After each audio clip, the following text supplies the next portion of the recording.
We're here with Assistant Professor Danielle Pillet-Shore from the Department of Communication at the University of New Hampshire, talking about ethnomethodology and conversation analysis.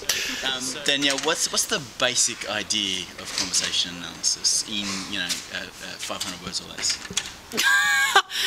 Dismiss no detail a priori as irrelevant. At least that's. And then I stopped.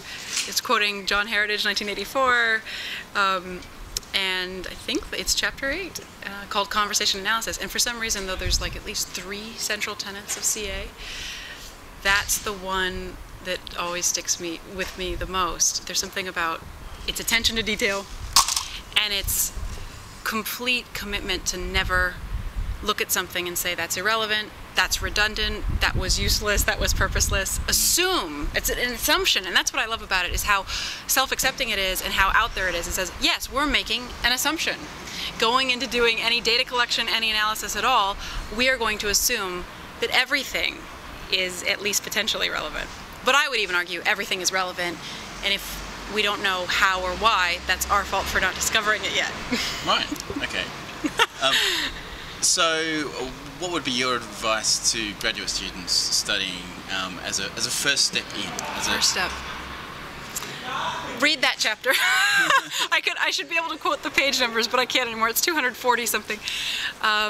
Because that was honestly the very first thing that I read of CA, and I remember it. And it might not strike everybody as a fun read. It did to me, though. It opened my eyes to the taken for granted. And I think Manny Shegeloff has this quote about Irving Goffman, and now I've dropped how many names in a couple sentences, but he has some quote that says, what everybody loves about Irving Goffman and why Irving Goffman is so influential and important is when you read his accounts of social life and the way things work, you felt like he was seeing you in your underwear or kind of seeing you with your clothes off, but in a good way. And I know, how is that in a good way?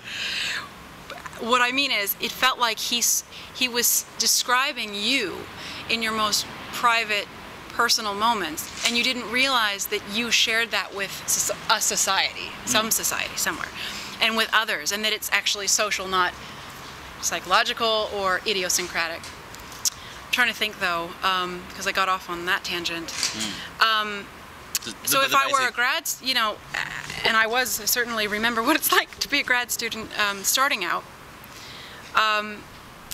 is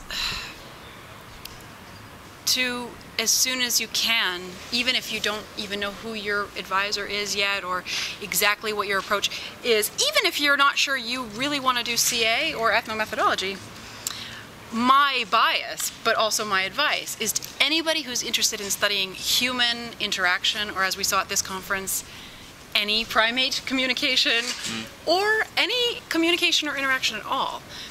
I believe a fantastic and exhilarating way to start is to somehow get recordings, audio or video recordings, and my bias, because it's the conversation analytic bias, is it has to be naturally occurring social interaction, meaning not scripted, so you shouldn't just watch, soap operas or something like that and say, well, that from this perspective you shouldn't. That would be a different method.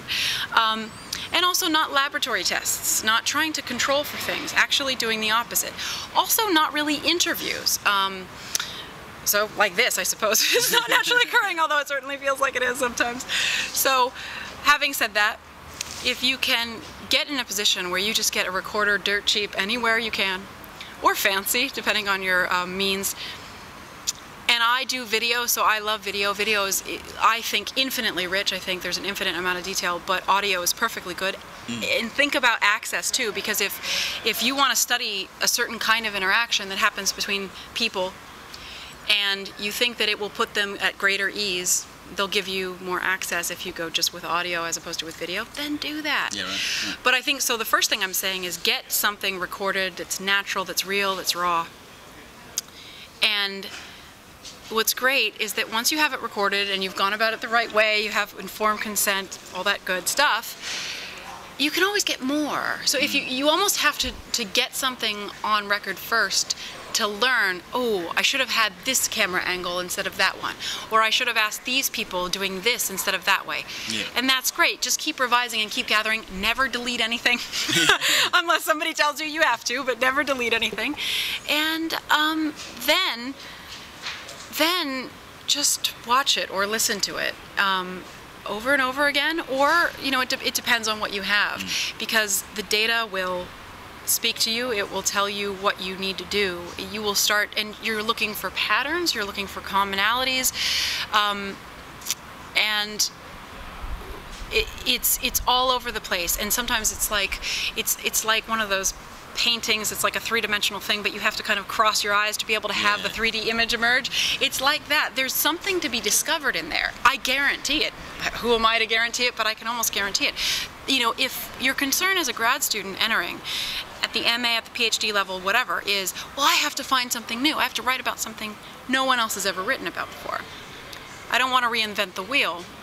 That's a big looming concern. I know it was for me. But what's amazing is you can almost trust and have faith that if you just get data and start watching it on your own, start transcribing it, because transcribing, no one should ever think that transcribing is a stenographic exercise or a mindless task that, oh God, I just want to get this transcribing out of the way so I can actually start analyzing. Manny Shegloff would say this, everybody would agree. Transcribing is analysis, and it may be the most important part of analysis, but it's analysis, and it's actually a creative process, and it's an iterative process. You can keep revising your transcripts, but you need recording to be able to transcribe. You need to interact between transcribing and re-watching your video, or listening, constantly re-listening to the original audio recording, and working with your transcripts, always revising them.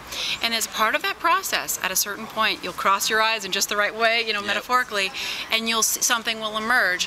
And then you start collecting it, and then you give it a name. And just like in astronomy, if you find a new star, a new quasar, you get to name it, give it a name. I guess we don't name them, the heritages or whatever. There would be too many of them, but we give it some name. Yeah. And that's a discovery. Yeah, and it's a scientific discovery. And so I guess what I'm promising is if you go about it that way, you will discover something, and it will feel really good.